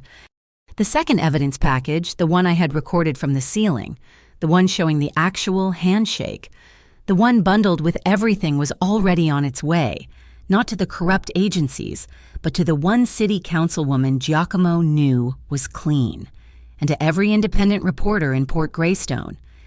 The auction was in shambles. The councilwoman was already at the podium, her face a mask of thunder, calling for an immediate halt to the proceedings and a full, independent investigation. But it was too late for Giacomo. I watched, helpless, as they pushed him out the glass doors, the red and blue lights of their cruisers washing over his face. He had sacrificed his king, and I was the one who had just moved the piece. The arrest was a performance. I knew it the second the real Port Greystone police cruisers, the ones with the city seals, peeled off and left the single, unmarked black van to continue its journey. The FCIU and SOCMO weren't taking him to central booking. They were taking him somewhere else. They're not arresting him. They're kidnapping him. I said, my voice shaking, my knuckles white on the dashboard. Maeve was at the wheel of her gray sedan, her face a mask of cold fury, staying 2 blocks behind the van. They're moving him to a private facility, a Northwatch asset, Gray Line Depot. We have to call someone, the police. They are the police, Maeve cut me off, her voice like ice. Or they're close enough. This is Jonah's endgame. He takes Giacomo off the board, isolates him, and disappears him inside their own system. So what do? I cried, my heart hammering against my ribs. We can't just... We aren't we, Maeve said, turning sharply down a dark, unlit service road. I made a call. Lyle is waiting. Cooper Lyle, the man who planted the bug. Jonah made the mistake of thinking Lyle was just a paid lackey, Maeve explained, her eyes scanning the dark fences. Lyle has worked these docks for 30 years. He was loyal to Giacomo's father. Jonah threatened his family to make him plant that bug. Now, Jonah is the enemy, and Cooper is our way in.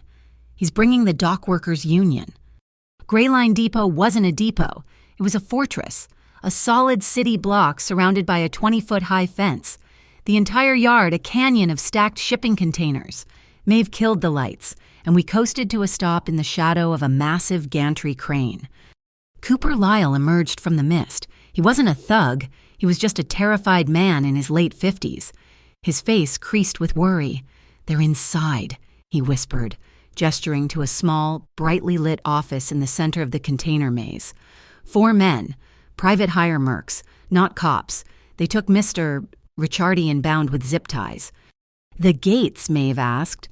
2 more men armed. Cooper said, We're boxed in. No, Maeve said, a grim smile touching her lips. They are. She looked up at the massive, silent crane above us, where another man was visible in the control cab. On my signal, the workers and the haulers are ready. We go in. We get him. Your team seals the box. Maeve and I moved like ghosts. The guards at the gate were looking out, not in. We slipped through a gap in the fence, the cold metal snagging my shirt. The yard was a labyrinth of steel, the sodium lamps casting a sick, oily orange glow. We reached the office. Maeve didn't knock. She kicked the door open, a blur of black, and was inside. I heard 2 grunts, the thud of bodies hitting the floor. I ran in after her. Giacomo was there, and he was strapped to a steel chair with heavy-duty zip ties. His suit jacket was gone. His white shirt was torn at the shoulder, but he wasn't beaten. He looked up, and his face was a mask of cold, controlled rage. When he saw me, his eyes widened, not in relief, but in a sharp, sudden fury. Lila, no. She's with me, Maeve snapped, already slicing through the ties on his legs. I ran to him, my hands shaking. I pulled Maeve's tactical knife from its sheath she'd given it to me and sawed at the thick plastic binding his wrists.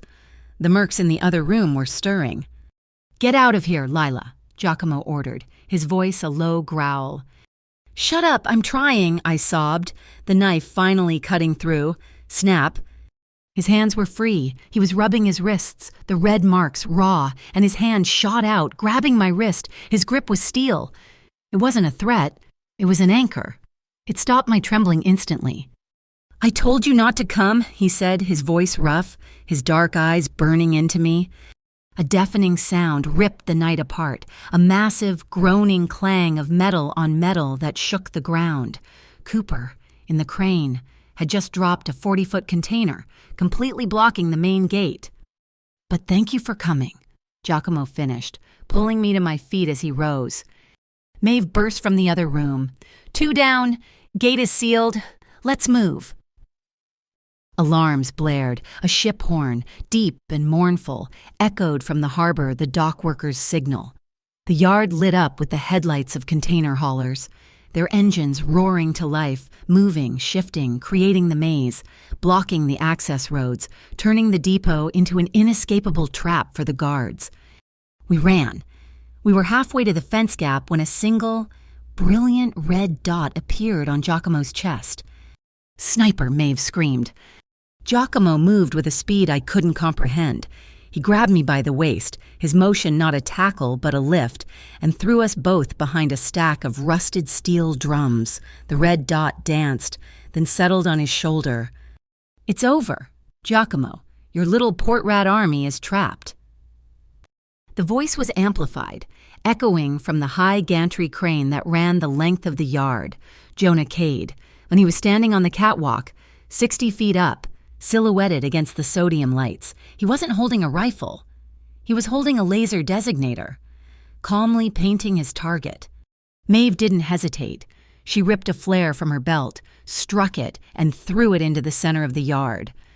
A blinding, hissing magnesium red light exploded, flooding the container city with a crimson, impenetrable smoke. It was chaos. "Under the chassis now," Maeve yelled. We scrambled on our hands and knees, sliding on the wet, slick pavement, rolling under the high clearance of a container chassis. We were trapped. The sniper just had to wait for the smoke to clear. I was lying on my stomach, my cheek pressed to the cold, wet ground. The pavement was a mess, covered in grease, rainwater, and diesel. And in the iridescent, oily sheen of a puddle, I saw it. It wasn't the sniper. It was the reflection. A tiny, perfect magnified glint of a rifle scope, high up on a blue container stack at the yard's edge. The smoke was thinner up there. "There!" I yelled, grabbing Cooper Lyle's arm. He had joined us in the mad scramble. I pointed, not at the sniper, but at the puddle. In the oil I see him. Cooper's eyes, old and sharp, followed my finger, and he saw the reflection, then looked up at the stack. He nodded once. He crawled to a nearby maintenance box and grabbed a heavy dockworker's grappling hook, its line thick and coiled. He stood, a solid, broad shadow in the red smoke. He spun the hook once, a lifetime of strength in his shoulders, and hurled it. It flew, a dark arc trailing its line, and slammed with a deafening clang against the side of the steel container, just feet from the sniper's perch. A shot rang out, wild, sparking off the concrete 20 yards to our left. A second shot, and the sniper's cover, a piece of flapping tarp, was ripped away by the hook. The sniper was exposed. "He's blind," Maeve said. But Giacomo was already gone. He had left the cover of the chassis, not running for the exit, but for the gantry. He was climbing the yellow maintenance ladder, ascending into the smoke, a shadow moving toward the man who had betrayed him. Jonah saw him coming. He fumbled for a pistol, but it was too late. Giacomo vaulted over the railing. It wasn't a long fight. It was a confrontation. Jonah, a man of paper and deceit, against a man made of the harbor's steel. We watched from below, two silhouettes battling in the red mist, 60 feet above the ground. It was fast, brutal, and precise. Giacomo moved, blocking Jonah's clumsy, panicked swings, using his momentum, twisting. Jonah went down. Giacomo didn't hit him again. He calmly unhooked a heavy yellow lifting strap from the crane's gantry, and in 30 seconds, Jonah Cade was bound, trussed like cargo. Sirens, this time. They were the clean ones, the Port Greystone police cruisers. Maeve was on her phone. "She's here." The honest councilwoman, the one from the hearing, stepped out of the first car, her face a mask of grim determination. She looked up at the crane. Giacomo stood over his bound traitor. He hit the control on the gantry, and the lifting hook, with Jonah attached, was slowly lowered to the ground. "Here is your conspiracy, councilwoman," Giacomo called down, his voice echoing in the now quiet yard. The head of Northwatch's legal team, arrested in a private black site, attempting to coordinate an assassination. The flare sputtered and died. The yard plunged back into the sick orange light. The salty rain began to fall, cold and fine. Giacomo climbed down the ladder, his suit ripped, his knuckles scraped, but his movements steady. He walked past Maeve. He walked past Cooper. He walked past the police officers who were warily handcuffing Jonah. He walked straight to me as I stood trembling by the chassis. He stopped, the rain plastering his dark hair to his forehead. He looked exhausted, the adrenaline gone, leaving only a bone-deep weariness. "Lila," he said, his voice low and heavy, "this is not your life. This is mine. Maeve has papers, money for you and your father. I want you to take them and leave Port Greystone. Go somewhere safe. Tonight." I looked up at him, at this man who lived in a world of shadows and violence, who had just risked everything, who had killed no one. "No," I said. My voice was small, but it didn't shake. "Lila, I am asking you, as a—" He stopped, searching for the word. "No," I said again, stepping closer. "I'm not running. I'm not a civilian. Not anymore. Jonah put my picture on the front page. He put my dad in the hospital. He tried to have you killed. This is my life now, too." I looked up, meeting his burning gaze. "I'm not leaving. I will wait. We will finish this, together." He stared at me for a long, silent moment, the rain dripping from his jaw. He saw the resolve, the steel that his world had forged in me. He closed the final distance between us. His hands came up, not gently, but with a desperate, crushing grip on my shoulders. He pulled me to him, his arms wrapping around me, one hand tangling in my hair, holding my head against his chest. It wasn't screen type. It was an anchor, a hard, breathless, desperate embrace, sealing a promise in the cold, salty air, surrounded by the sound of distant ship horns and the quiet ticking of the rain. He let me go, his hands lingering on my arms. "The trial," he said, his voice a grim vow. "Then we finish this." The special hearing at Port Greystone City Hall was not a hearing. It was an execution. The room was packed, silent. The air, which had been thick with corruption just weeks ago, was now thin, sharp, and sterile. I sat in the front row, this time not as a suspect, but as the primary witness. Beside me sat Mark and Eileen Miller, their faces drawn but steady. They played the video, my video, the one I had wired from the ceiling of Vesper Hall. The entire room watched the silent, grainy footage of Jonah Cade shaking hands with the Northwatch CEO, the corrupt contract clear on the table between them. Then, Jonah Cade himself was brought in. He was not in his tailored suit. He wore a standard orange jumpsuit. His silver hair was dull, his arrogance gone. His confession, a desperate 20-page document traded for a lighter federal sentence, was read into the record. He detailed everything, the conspiracy, the payoffs to the FCIU, the mediation racket run by SOCMO, the plan to acquire Giacomo's assets, the attempt on his life, and the systematic framing of me. Eileen Miller's coerced contract was entered as evidence. The Greystone Beacon reporter who had smeared my name was forced to testify, admitting his sources came directly from Jonah's office. The gavel fell like a guillotine. Northwatch Horizon's operation suspended indefinitely, pending a federal racketeering investigation. The Ember Bay Port Authority dissolved. The officials from the FCIU and SOCMO who had been implicated suspended, their badges taken, their careers over. The room erupted. It was a clean, brutal sweep. Then silence fell again, the second item on the docket. The People versus Giacomo Ricciardi. He walked forward from the back of the courtroom. He wore a dark suit, no tie. He looked calm, respectful. His new lawyer, a quiet, sharp woman, stood, but Giacomo raised a hand, stopping her. "Your Honor," he said, his voice quiet but filling the room. Judge Elena Morales, a woman known for her iron will, watched him, her expression unreadable. "I will not waste this court's time." Giacomo said, "While this investigation has proven my innocence in the Northwatch conspiracy, it has also illuminated my own violations. I admit to them. I have moved unregistered cargo through this port. I have used methods outside the law to enforce contracts and mediate disputes with competitors. No violence, no trafficking. But I did not follow the state's rules. I followed my own." I held my breath. He was confessing. "I plead guilty to these civil and commercial violations. In exchange," he continued, his gaze steady, "I offer my full, unrestricted testimony as the state's star witness against what is left of Northwatch Horizons and the federal agents who took their money. I will open my books. I will clean my own house." It was a staggering move. He was sacrificing his shadows to legitimize his empire. Judge Morales looked at him for a long, hard minute. "Mr. Ricciardi, this court is aware of your reputation, and it is aware of the Ricciardi law. While I find your methods completely unorthodox and, in many cases, illegal, the evidence is undeniable. In the absence of legitimate oversight, you were the only one enforcing any code of safety on the waterfront. You stopped the butchers, you stopped the slavers."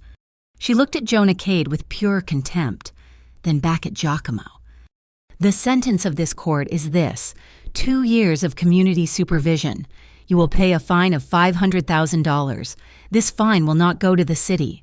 It will be the first deposit into the new Port Greystone Port Safety Fund, which you will help establish. You will be a consultant, teaching this city how to regulate the docks you know so well. You are free on conditional release." I let out the breath I'd been holding since I was grabbed by Brandt. He was free. He had won. 3 months later, the cold salt spray of the harbor felt different. It was crisp, clean. The season had turned. Warehouse 12 was unrecognizable.